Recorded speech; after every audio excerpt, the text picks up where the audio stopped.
ላስረዳ ወሎ ሰፈር ዋጋ የአይን ማዕከል ጋር ታወርደናለህ ልጄ ዝም ብለሽ ነው የምትደክሚው አይኔን ያዳከመው እድሜ እኮ ግድ የለሽምማ ዋው እናትሽንማ ዋጋ ከወሰድሻቸው በጣም እድለኛ ናቸው ማዘር እዛ እኮ ከጨቅላ ህጻናት እስከ 100 ምናምን ዓመት ድረስ እኮ በደንብ ነው የሚያክሙት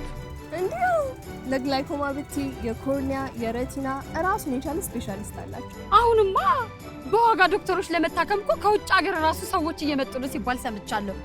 በሰው ሀገር ለህክምና ከመንከራተት እኮ አዳኑ አይዞት ማም ዋጋ አይን ማዕከል እግሮት አንዴ ብቻ ይርገጥ እንጂ እድሜ ልክ ነው ልጆትና ግን ዋጋውን እንችለው ይሆን አዎ ማዬ ክፍያቸው አቅምን ያገናዘበ ስለሆነ ለኛ ራሱ ተመጣጣኝ ነው አንቺን ግን አደከምኩሽ ልጄ እንዴ ማዘር አይን እኮ እንደ ጎማ ተቀያሪ ስፖርት የለው እንዴ አይነት መፍትሄ ካለው ማን ጨለማን ይወዳል የአይን ህክምና ለሁሉም ሰው ዋጋ የአይን ማዕከል